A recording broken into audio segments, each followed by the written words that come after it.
training exercise. And you'll notice here on these models there is a camera track. A camera starting at this end, coming down here, would approach the moon, or appear to approach the moon, and become ever closer towards it. It's exactly what you would expect to see if you were flying to the moon. This is a simulation rig that was built. This is the command and service module of the Apollo program. And you'll notice that the window here looks out onto a block here, and there's another one here. They're curved. These are the screens onto which the lunar surface was projected as the craft made a simulated approach towards the lunar surface. Is what we're seeing a mixture of fact and fiction? It is fact, it is fiction. It's mixed together. It's hard to separate them until you examine it closely. If a spacecraft is in deep space, the only possible explanation for a light seen through the window of the spacecraft is the sun. It's the only bright light in space.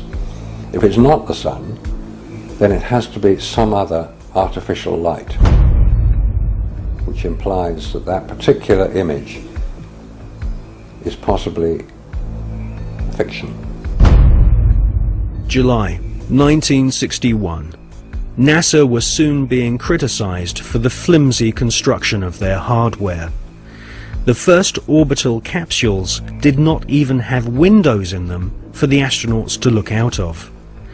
One of the most vocal critics was one of NASA's most respected astronauts, an all-American hero named Virgil Gus Grissom, who almost drowned when recovery helicopters were unable to lift his space capsule from the sea. After a successful journey into space, Gus Grissom almost died through NASA's bad planning. Or was this an early attempt to silence Gus Grissom?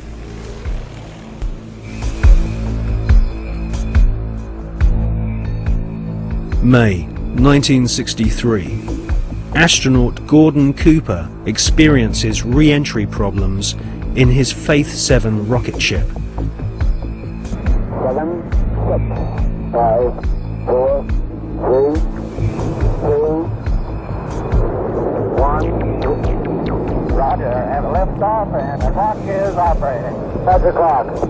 Take my 7, base 7 on the way.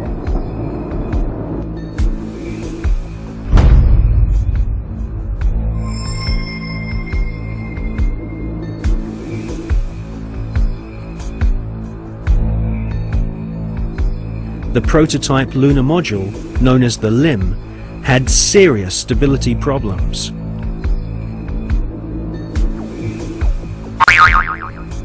At this stage, there was no guarantee that even if NASA managed to get a spaceship orbiting the moon, they could land safely without killing the crew.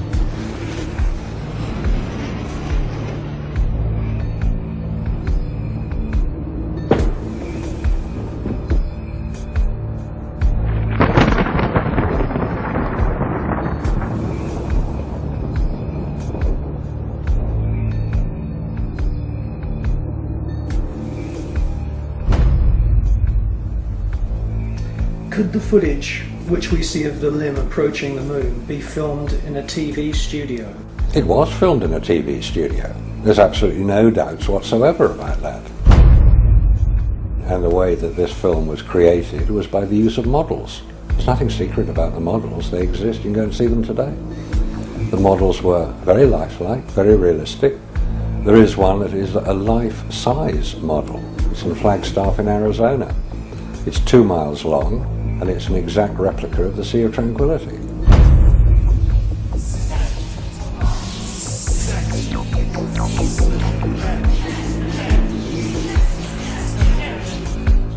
The photographs were used to create from those images the replica of the Sea of Tranquility, so that if it was flown over in a helicopter, it would appear as if it was a spacecraft approaching a similar area to land.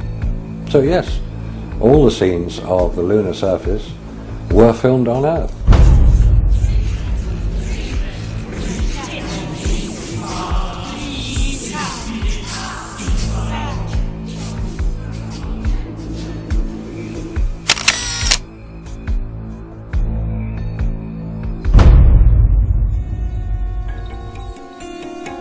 June 1965. Gemini 4 is launched and the first man walks in space. Flight to quantum started. I'm going to drag it a little bit so I don't want to fire the gun yet. Okay, I'm out. Okay, now, close the bridge.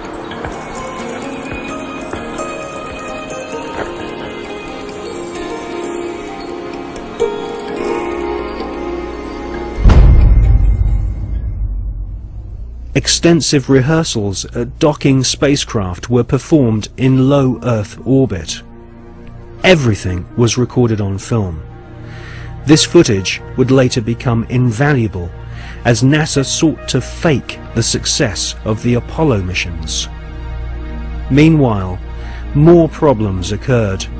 On Gemini 9, the second spacewalk had to be cut short due to problems with the astronauts' oxygen supply.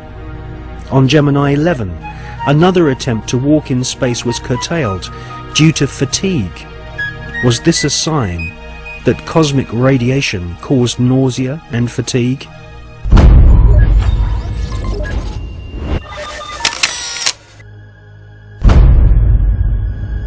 NASA could not risk the public humiliation of having brave astronauts crashing to their deaths on the lunar surface broadcast on live TV.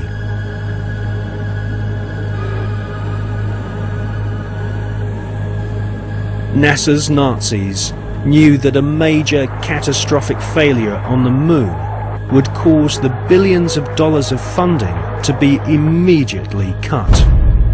Anyone with the most elementary grasp of science could tell that the Saturn V rockets were merely big versions of the Nazis' V-2 killing machines.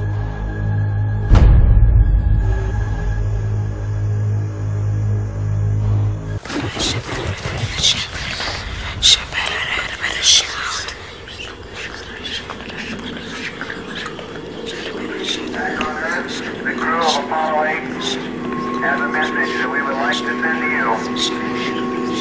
In the beginning, God created the heaven and the earth. And the earth was without form and void, and darkness was upon the face of the deep. And the Spirit of God moved upon the face of the waters. And God said, "Let there be light." And there was light. And God saw the light, that it was good. And God divided the light from the darkness. And God called the light day, and the darkness he called night, and the evening and the morning were the first day. And God said, "Let there be a firmament in the midst of the waters. Let it divide the waters from the waters." And God made the firmament, and divided the waters which were under the firmament, the waters which were above the firmament. And it was so. And God called the firmament heaven, and the evening and the morning were the second day.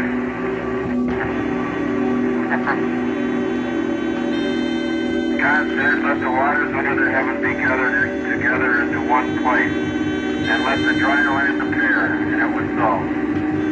And God called the dry land earth, and the gathering together of the waters called he seas. And God saw that it was good.